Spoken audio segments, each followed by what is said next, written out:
유럽 중부에서 가장 큰 나라 독일. 고전 음악에 흠뻑 젖어 있으며 고전 철학의 이성이 밝게 빛나고 있는 땅. 이것은 제2차 산업혁명의 발원지이자 현대 대학과 과학기술의 발명이 시작된 나라다. 또한 엄청난 파괴력을 발휘한 세계대전의 발원지로 그들은 전 세계에 상처를 입혔고 동시에 자신 스스로에게도 상처를 남겼다.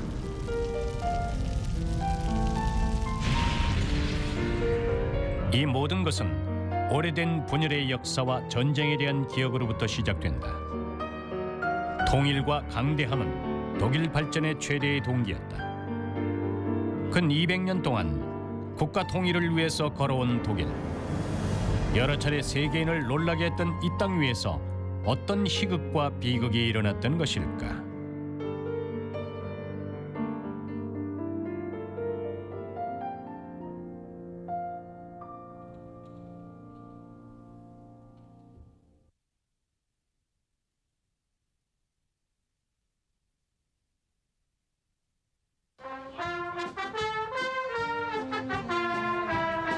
(2005년 10월 3일) 독일의 국경일인 이날 베를린 시에서는 그 어떤 경축 행사도 없었다.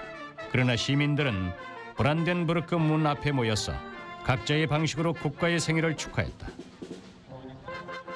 독일의 문 브란덴부르크 문은 파란만장했던 독일 운명의 역사적 증거물이다. 독일 사람들은 국가의 운명을 지키고 있는 이 여신을 평화의 여신이라 부른다. 그러나 200년 전 독일을 공격했던 한 정복자가 이 평화의 여신을 뺏어갔다.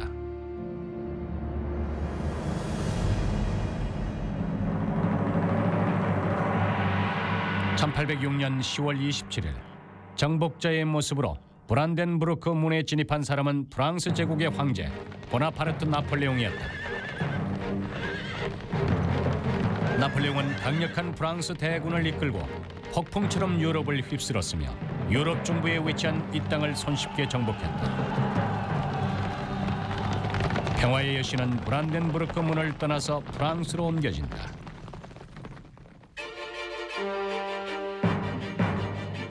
또 한 차례의 굴욕이 독일인들의 아픈 기억을 되살아나게 했다.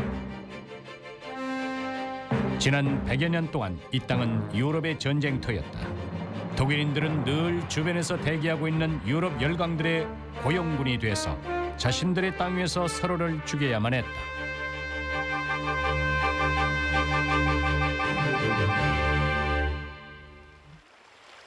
(1648년) 패권 쟁탈의 30년 전쟁을 치른 뒤 유럽 각 나라들은 베스트팔렌 조약을 체결하고 독일의 분열 국면을 확장지었다. 같은 해 이 땅은 314개 크고 작은 영방 국가로 분열됐다. 그들은 신성 로마 제국이라는 이름을 갖고 있었지만 영방 국가들이 각각 정권을 장악했고 중앙 권력은 거의 존재하지 않았다.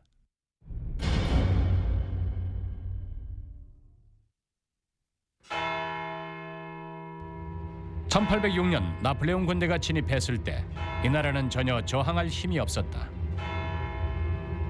제국 중 최대 영방 국가이던 프로이센과 오스트리아도 참패를 당했다. 프로이센은 국토의 절반을 뺏겼고 전쟁 배상금으로 1억 5천만 프랑을 내야 했다. 신성 로마 제국은 순식간에 와해되고 만다.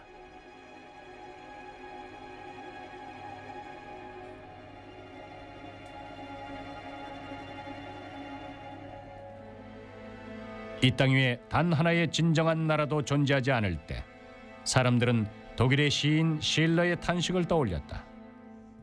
독일은 어디 있는가? 나는 그곳을 찾을 수가 없구나. 실러의 친구 괴테는 이렇게 말했다. 우리는 독일이라고 부를 수 있는 단 한 개의 도시, 단 한 채의 땅도 없다. 만약 비인에서 묻는다면 그곳은 오스트리아이고 만약 베를린에서 묻는다면 그곳은 프로이센이다. 독일은 과연 어디에 있는가? 이 역사적인 문제에 대한 고민은 모든 독일 국민들의 마음속 깊이 새겨져 있었다.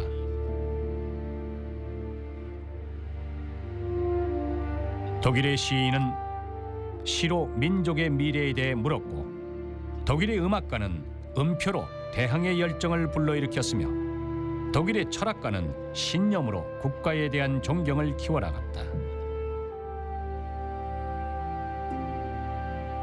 Das große Thema der deutschen Geschichte des 19. Jahrhunderts hieß Einheit und Freiheit.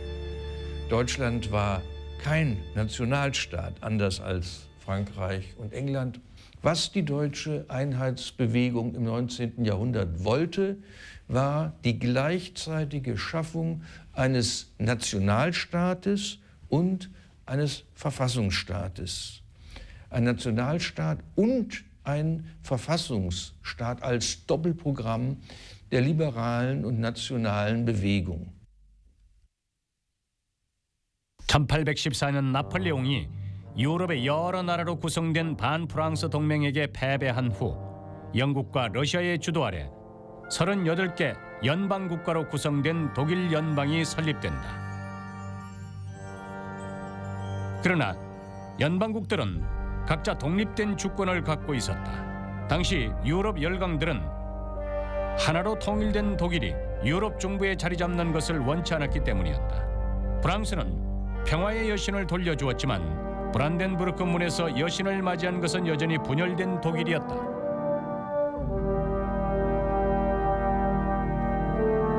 역사가 사람들의 관심을 끄는 것은 바로 역사 뒤에 숨겨진 또 다른 모습 때문일 것이다.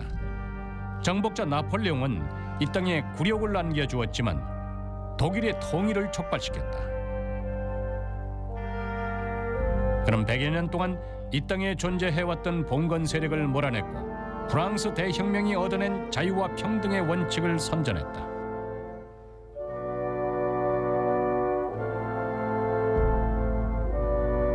독일인들은 프랑스 대혁명 사상의 지도하에 통일과 자유의 국가를 모색하기 시작한다.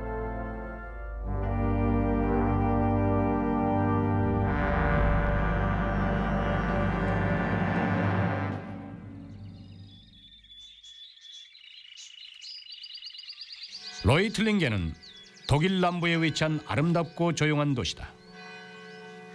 이 도시는 200년 동안 리스트의 지도 아래 안락한 나날을 보냈다. 독일이 통일을 실현하는 과정에서 리스트는 가장 활발하고 가장 영향력 있는 인물이었다.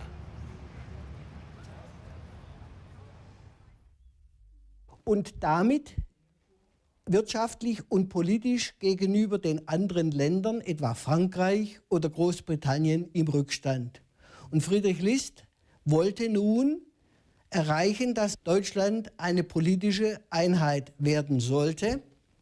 Und diese Einheit sollte nicht auf kriegerischem Wege durch Revolutionen zustande kommen, sondern auf friedlichem Wege. Und Friedrich List war sich darüber im Klaren, dass dies nicht auf einmal zu schaffen sei, sondern in Stufen realisiert werden sollte. Das heißt, er plädierte zunächst einmal für die Wirtschaftsunion, für die wirtschaftliche Vereinigung Deutschlands. 전쟁을 통해 나라의 문제를 해결해 오던 19세기. 경제 통일을 출발점으로 정치 통일을 이루어내자는 리스트의 생각은 단연 앞서가는 것이었다. 그것은 경제학자의 돋보이는 안목이었고 대담한 주장이었다. 이런 주장의 현실적 배경은 독일의 분열이 경제 발전에 큰 걸림돌이 됐기 때문이다.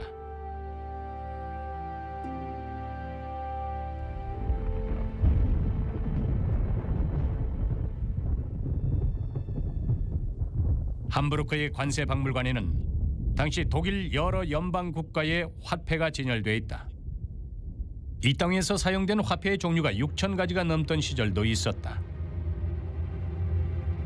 연방국 간의 세관을 설립하고 막중한 관세를 물게 했다. 지금은 차로 몇 시간밖에 안 되는 거리인 베를린에서 스위스까지 19세기 초에는 무려 10여 개의 연방국을 거쳐야 했고 서류 심사와 환전을 10차례씩 해야 했으며 관세를 10번씩 지불해야 했다. 그 과정에서 지불한 관세가 운반하는 물건의 가격을 뛰어넘기도 했다.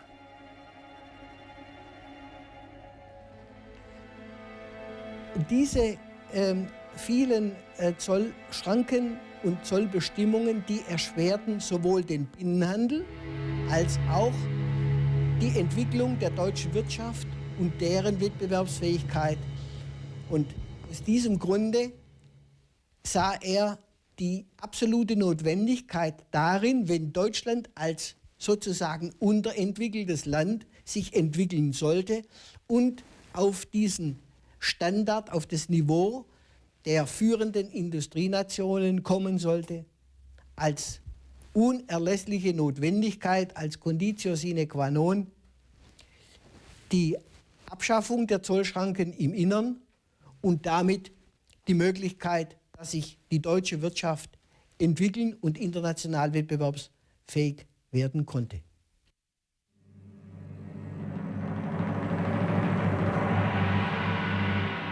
리스트는 각 연방국가의 독일 관세 동맹을 설립할 것을 주장했다. 그러나 독일의 연방국들은 그를 국경 밖으로 쫓아냈다.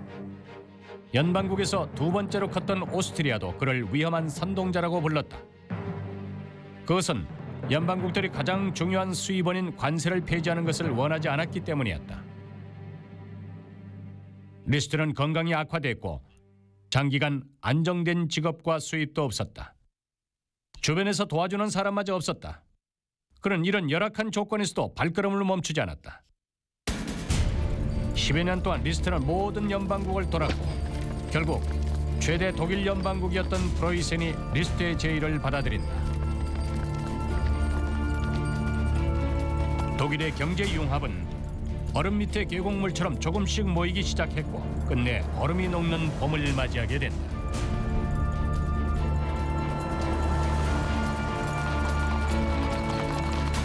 1834년 1월 1일 자정, 물건을 가득 실은 마차 4대가 독일의 연방국 국경을 넘어 빠른 속도로 질주했다. 몇백 년 만에 처음으로 관세를 물지 않고 국경을 넘은 것이다. 독일의 관세 동맹은 이루어졌다. 결정적 역할을 한 나라는 바로 프로이센이었다.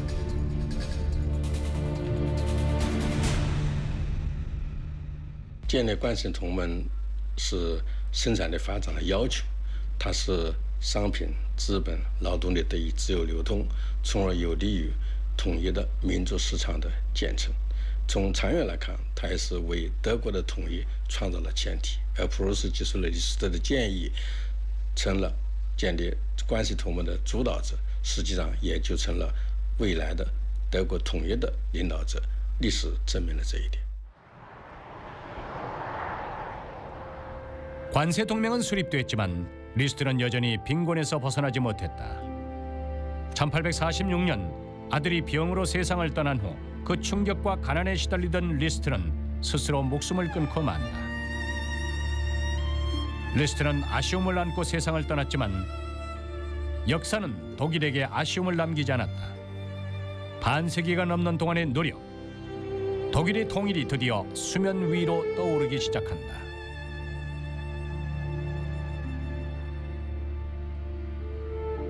계속해서 여러 연방국들이 관세 동맹에 가입했다. 프로이센을 중심으로 한 철도망이 독일을 연결하는 강력한 동맥으로 급부상했다.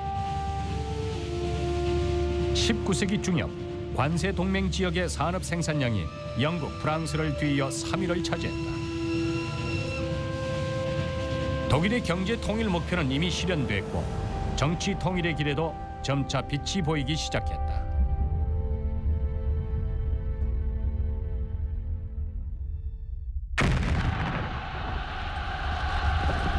(1848년) 리스트가 세상을 떠난 지 2년 만에 독일의 여러 연방국에서 3월 혁명이 일어난다. 군주 독재를 뒤엎고 입헌 군주제를 세우기 시작한 것이다. 혁명은 짧은 시간 내에 성공을 거둔다. 정치를 통해서 통일을 이루려는 것은 자산 계급이 일으킨 이 혁명의 중요한 목적이었다. 각 연방국에서는 대표를 선발해 프랑크푸르트 연방의회를 소집한다. 이들은 미 합중국과 같은 자유통일 국가를 위한 협상에 들어갔다.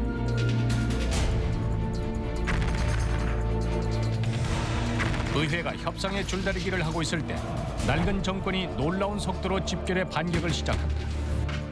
독일은 또다시 각자의 군주 독재로 되돌아갔고 독일 의회 의원들은 각자 연방국으로 다시 불려갔다. 1848年资产阶级民主革命的失败，造成了2个严重的后果。第一个后果就是，德国的统一没能够实现；第二个后果，专制制度依然保留着。所以说，德国失去了通过和平民主的方式来实现德国统一的机会。 의회에서 시도한 민주적 평화 통일 방식은 실패했다. 독일의 통일은 과연 어떻게 이루어질 것인가? 과연 누가 이 중요한 역사적 임무를 맡을 것인가? 독일의 북부 도시 함부르크에 오토 폰 비스마르크 기념관이 세워져 있다. 기념관에는 한 폭의 진귀한 유화가 120여 년간 걸려 있다. 그 그림은 한 나라의 역사를 그렸을 뿐 아니라 한 사람의 역사도 그리고 있다. Das Bild ist ein Geschenk der kaiserlichen Familie an den Fürsten Bismarck zu seinem 70. Geburtstag am 1. April 1885.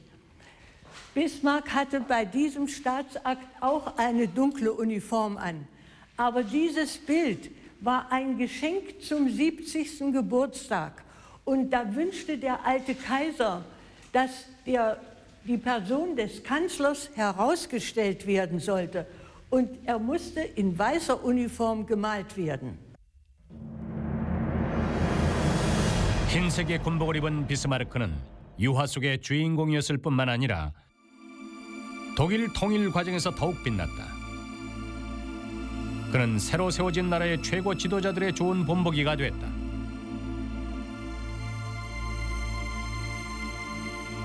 동방의 비스마르크로 불리던 청나라 대제국의 대신 이 홍장은 말리길을 넘어 독일의 그를 만나러 왔었고 일본 메이지 유신 시기에 제1내무장관 오쿠보 도시미치도 자신을 동양의 비스마르크에 비유했다. 이토록 존중받았던 비스마르크는 과연 어떤 방식으로 독일 통일을 주도했던 것일까?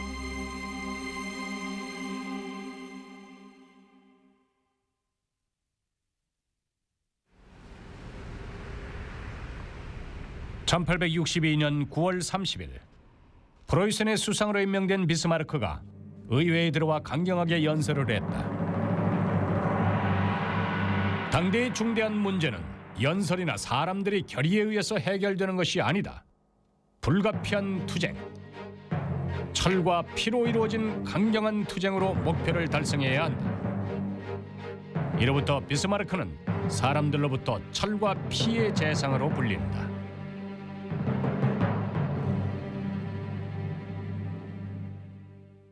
Und da hat Otto von Bismarck den Satz geprägt, dieses können wir nur tun durch eine Politik der militärischen Stärke und das heißt mit Hilfe auch der Armee und nicht einfach durch Mehrheitsbeschlüsse im Parlament. 군대를 이용하는 것은 프로이센의 오래된 전통이다. 당시 프로이센은 강력한 군대를 보유하고 있었기 때문에 평화시대의 군대라고 불렸다. 비스마르크는 독재에 가까운 정치를 펼쳤는데 여러 차례 의회를 강제로 해산시켰고 자신이 직접 프로이센군의 최고 사령관이 됐다.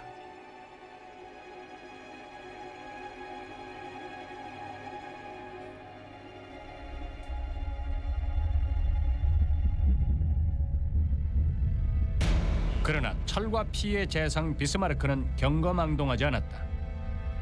그는 새롭게 태어난 독일의 존재가 기존의 대국에 충격을 가져다 줄 것이라는 사실을 잘 알고 있었다. 유럽의 정치 구조는 시합 중인 장기판 같았다. 비스마르크는 열강들을 하나의 장기알로 보고 조심스럽게 견주어보며 그 틈 사이에서 기회를 노렸다. Bismarck war ein kluger Mann, ein Mann mit Augenmaß. Er war kein Spieler und kein Hasardeur, sondern ein Mann mit Gewissen und historischem. 역량의 평형을 요구해오던 유럽 각 나라들을 상대로 비스마르크는 뛰어난 외교 실력을 과시한다. 그는 여러 가지 방식을 통해서 영국의 간섭을 막았고 러시아 정부에 폴란드 봉기 진압을 지지함으로써 러시아의 침묵을 얻어냈다. 룩셈부르크와 벨기에 등의 영토를 넘긴다는 구두 약속으로 프랑스 정부의 중립을 유도했다. Hat immer natürlich darauf gesetzt, dass Preußen ein starker Staat war. Er hat aber, und das war einfach ganz wichtig auch, immer wieder versucht, Politik als die Kunst des Machbaren zu begreifen und dementsprechend herauszufinden, wie die anderen europäischen Mächte sich gegenüber einer Einigung Preußen-Deutschlands verhalten würden. 외교적 정치적 지혜를 마음껏 발휘한 비스마르크는 끝내 철과 피의 맹세를 실현하게 된다. 1866년 프로이센은 오스트리아로 총구를 겨냥했다. 불과 2년 전 그들은 공동의 적 덴마크를 함께 물리쳤던 사이. 이번 전쟁의 승리를 확신할 수 없었던 비스마르크는 몸에 독약을 지니고 전쟁터로 향했다. 결국 프로이센은 큰 승리를 거두고 오스트리아는 독일 연방에서 탈퇴한다. 4년 후 프로이센과 프랑스 간의 전쟁이 시작된다. 독일군은 승승장구하며 프랑스 한 교회에 이르렀다. 전쟁에서 패배한 프랑스 황제는 체포됐다. 독일 통일의 마지막 걸림돌이 제거된 것이다. 1871년 1월 18일 프랑스 파리에서는 연이어 축포가 터졌다. 20km 밖의 베르사유 궁전에는 엄숙함이 감돌았다. 프랑스 군주들의 모습을 담기 위해 설치된 거울에는 수많은 프로이센 사람들의 모습이 비춰졌다. 이날 독일 제국은 프랑스 왕궁에서 자신들의 탄생을 선포했다. 그 해가 바로 나폴레옹이 브란덴부르크 문으로 진입한 지 65년 되는 해였다. 하나의 새롭고 통일된 민족 국가가 나타났다. 70년간의 노력 끝에 독일 국민들이 세운 이 나라는 어떤 나라가 될 것인가? 그동안 유럽 열강들의 견제를 받아왔던 이 나라가 유럽에 어떤 영향을 미칠 것인가? 德国姗姗来迟，结果呢，刚一亮相就令全世界大吃一惊，因为它在人口总量啊、国民生产总值啊、钢铁产量啊、煤产量啊，以及铁路线里程等等方面都远远的超过了法国，在欧洲仅次于称霸了1个世纪之久的英国。那么德意志从濒临亡国的绝境发展成一个令人瞩目的强国啊，采取了种种的措施。这些措施当中啊，其中最为重要的一条就是它高度的重视对国民素质的培养，并以此作为它国家振兴的基础。那么战胜法国并俘虏法国皇帝的元帅毛奇就曾经说过，普鲁士的胜利啊，早就在小学教师的讲台上决定了。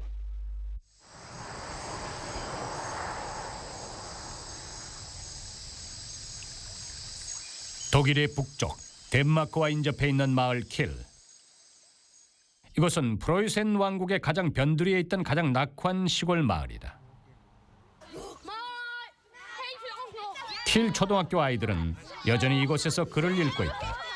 또한 이곳은 프로이센 시기의 모습을 가장 완벽하게 보존하고 있는 초등학교 박물관이다.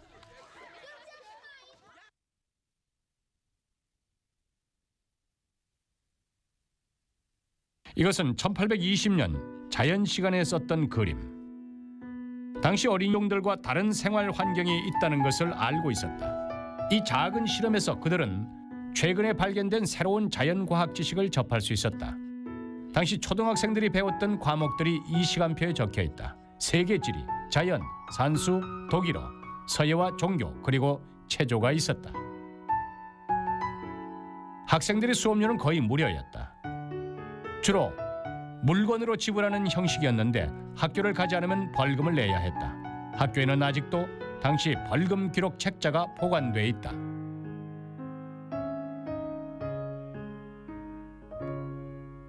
Hier ist ein Verzeichnis der Kinder der Schule Bohlenbergen vom Monat Mai.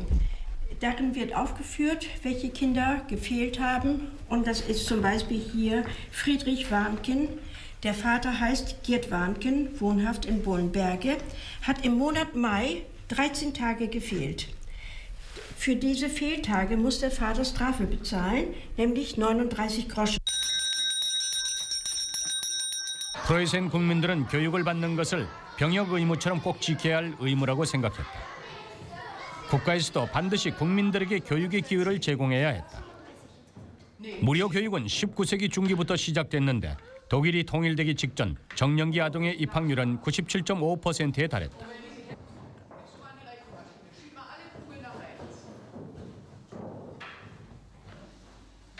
Dass die jungen Leute von Anfang an lernen, nicht für sich allein zu leben, sondern für das ganze Volk. 나폴레옹 군대가 침략했을 당시 프로이센 국왕 빌헬름 3세는 이미 독일의 탈출구를 제시하고 있었다. 그는 반드시 정신력으로 육체의 손실을 보완하고 가난하기에 교육을 실시해야 한다고 말했다. 한 나라가 교육을 실시해서 더 가난해지는 것을 본 적이 없고 나라가 망한 적도 없다고 강조했다. 전 국민에게 의무적으로 교육을 시키는 동시에 프로이센은 교육과 과학을 함께 연구하는 현대 대학을 설립한다. 프로이센이 나폴레옹에게 막대한 금액의 전쟁 배상금을 지불하는 상황에서 베를린 훔볼트 대학이 탄생되었다. 국왕은 자신의 마지막 재산까지 내놓았고 호화로운 왕자 궁전을 대학 부지로 내놓았다. 이와 동시에 그는 대학의 요구를 들어준다. 그것은 바로 국가가 교육과 과학 연구 활동에 물질적 지원을 해주고 교육과 학술 활동에는 간섭하지 말라는 것이었다. 국가가 보장한 충분한 자유는 훌륭한 독일 출신의 과학자를 양성해냈다.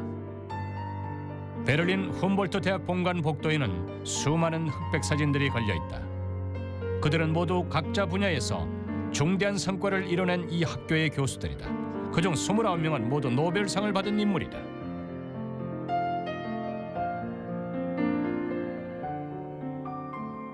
Diese Wissenschaft an den deutschen Universitäten verstand sich als deutsche Wissenschaft. Das in dem Sinne, wie es der Komponist Richard Wagner einmal gesagt hat, eine Sache um ihrer selbst willen tun, also mit äußerster Hingabe an der Arbeit zu forschen, sich zu beteiligen und damit alle persönlichen Interessen zurückzustellen. Diese Form von Askese, sicherlich ein sehr protestantischer Zug, das war ein entscheidender Punkt für den Aufstieg Deutschlands zur Großmacht. In Deutschland hat die Bildung, die Erziehung, die Theorie, die Philosophie und die Wissenschaften eine besonders große Rolle gespielt. Und die moderne europäische westliche Universität ist in Deutschland entstanden. Das Vorbild für viele andere europäische Länder wurde die von Humboldt gegründete Berliner Universität.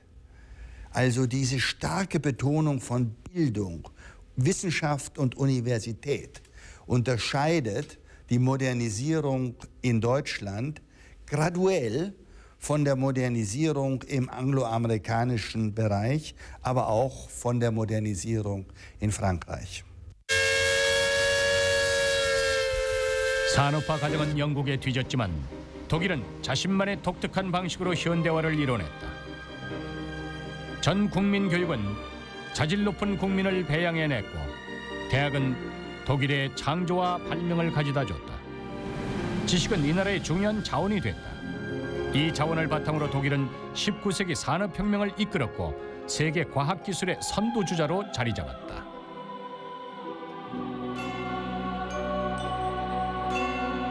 전기시대의 중요한 발명이 독일에서 탄생됐다.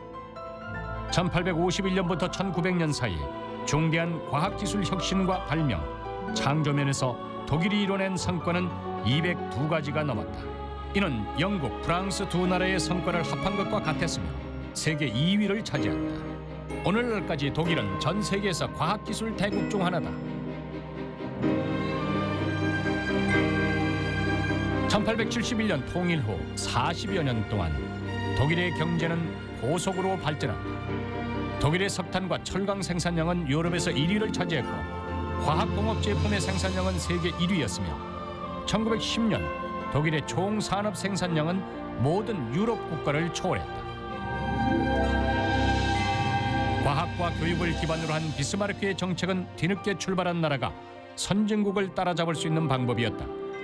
경제 발전을 추진하는 가장 강력한 힘은 바로 나라였고 그 힘을 바탕으로 정책과 법률을 세워서 경제 발전을 이끌었던 것이다. 또한 그는 전 세계 최초의 사회복지 제도를 세운다. 이러한 조치는 영국이 창조한 자유시장 경제의 단점을 어느 정도 극복하게 했고 일부 후진국들의 발전 과정에 있어 새로운 선택의 기회를 제공했다.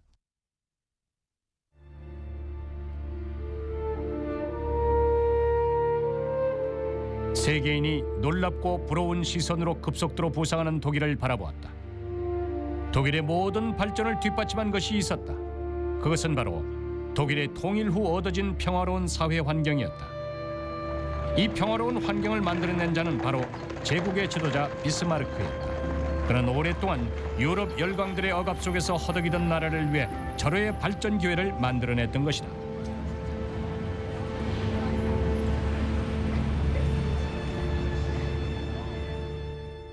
Das muss man ebenfalls anerkennen, dass Bismarck, anders als viele andere Staatsmänner in dieser Epoche, zwar glaubte, dass es notwendig ist, dass man eine starke Armee hatte, dass Bismarck aber eben nicht wollte, dass diese Armee eingesetzt wird, um den eigenen Staat zu vergrößern. Das heißt, er wollte eben Deutschland zu einem zwar starken, aber einem friedlichen Staat in der Mitte Europas machten, der dafür sorgte, dass der Friede insgesamt erhalten blieb und es eben nicht, wie in der napoleonischen Ära, zu großen Kriegen und Unruhen kam, die am Ende nur die Länder verwüsteten und die Beziehungen zwischen den Staaten in schlimmer Weise beeinträchtigten.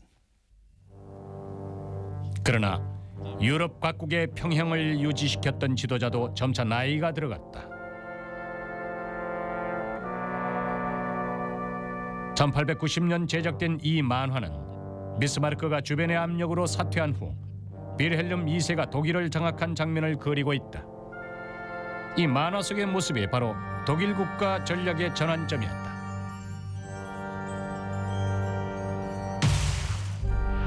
이제 막 하나로 통일된 나라, 유럽을 항상 불안하게 했던 나라. 독일에서는 이미 불안한 기운이 감돌기 시작했고 그 걱정은 드디어 현실로 다가왔다.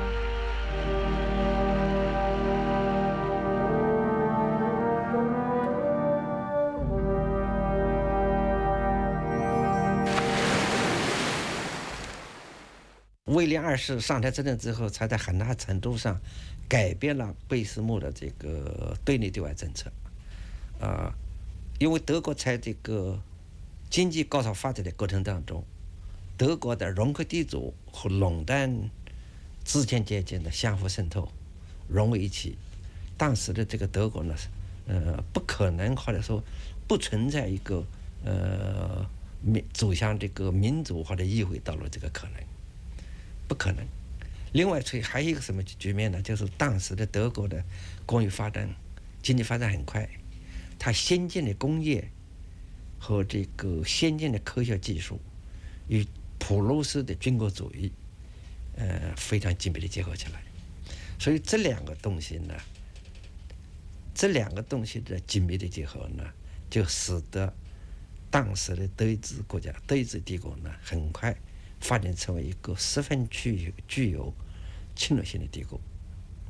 所以呢，这个德皇威廉二世呢，就当时非常嚣张的叫嚷，所谓上帝就是安排我们来支配和统治所有的民族的。 젊은 황제 빌헬름 2세가 제위에 오른 후 첫 연설에서 이렇게 발표한다. 나와 군대는 한 몸이며 우리는 태어나서부터 서로 돌보는 관계이고 하느님이 주시는 것이 평화든 폭풍이든 상관없이 우리는 함께할 것이다. 독일이 통일을 실현하는 과정에서 강화된 프로이센의 군국주의는 빌헬름 2세에 의해 또다시 수면 위로 떠오른다. 전 세계를 정복하려는 독일의 여정이 시작된 것이다.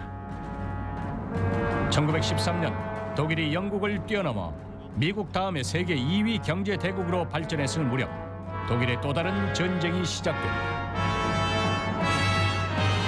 1914년 제1차 세계대전이 폭발했고 1939년 제2차 세계대전이 일어났다. 독일은 인류 역사상 두 차례 벌어진 세계대전의 발원지가 됐다.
현재 베를린에서 가장 번화한 상업 중심지인 이곳에는 전쟁으로 온통 상처를 입은 낡은 성당이 그대로 보존돼 있다.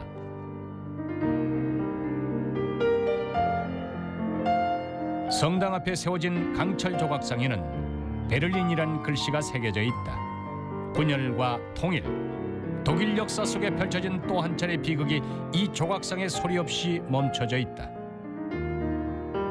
2차 세계대전 후 독일은 분단 국가로 전락했고 역사는 다시 처음으로 되돌아간 듯했다. 무거운 짐은 또다시 독일 국민의 앞에 놓여졌다. 과연 독일은 어디에 있는가? 이들은 반드시 그 답을 찾아야 할 것이다.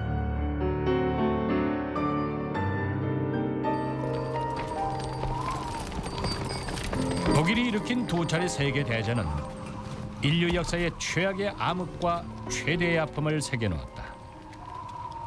수많은 생명과 가족이 전쟁 중에 사라졌다. 이는 전 세계가 잊을 수 없는 역사의 한 페이지다. 되돌아볼 수 없는 과거를 과연 어떻게 대할 것인가 하는 문제는 한때 이성을 잃었던 민족이 반드시 받아들여야 하는 숙명이다. 2차 대전 중에 살해된 600만 유태인의 억울한 영혼이 그들을 바라보고 있으며 상처를 입은 유럽과 세계인들이 그들을 바라보고 있다.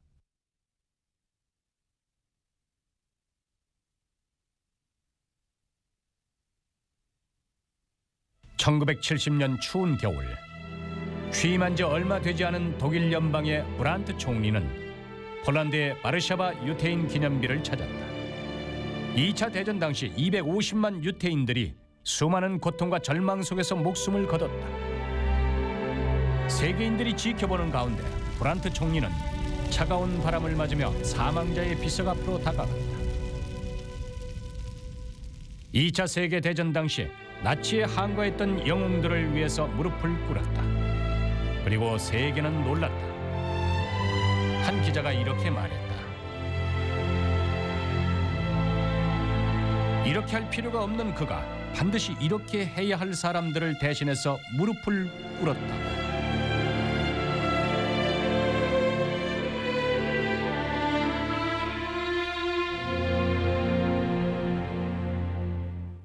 Die Deutschen haben relativ ehrlich nach einer Weile sich ihrer schwierigen Tradition gestellt, sie akzeptiert, darüber diskutiert und haben nicht abgestritten, dass sie den Zweiten Weltkrieg begonnen hatten, dass sie die Judenermordung zu verantworten hatten und eine große Diktatur, eine faschistische Diktatur, den Nationalsozialismus 12 Jahre lang getragen hatten. Die Ehrlichkeit der Erinnerung an die eigene Schuld wurde zu einer wichtigen Erleichterung und Bedingung des Aufstieges nachher.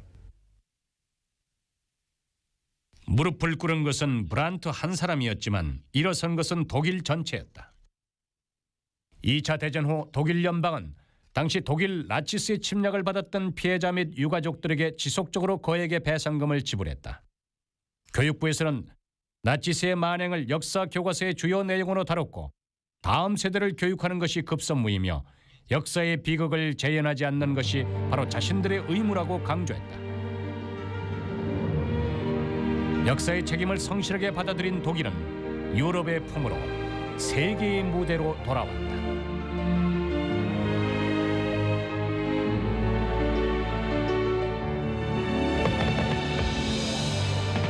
1990년 10월 3일 브란덴부르크문의 평화 여신은 또다시 국가 운명을 세워냈다. 41년 동안 분단의 아픔을 겪었던 독일이 역사적으로 통일이 된 것이다. 이날이 바로 독일의 국경일이 됐다.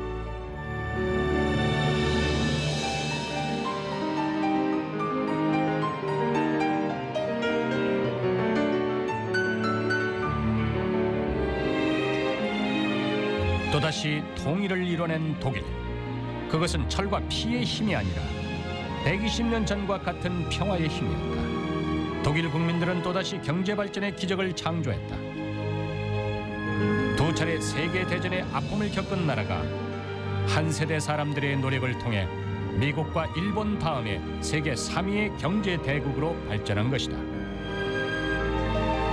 동시에 독일은 유럽연맹의 주요 국가가 됐고 유럽의 진흥 속에서 강대국으로 발전하는 길도 모색해냈다.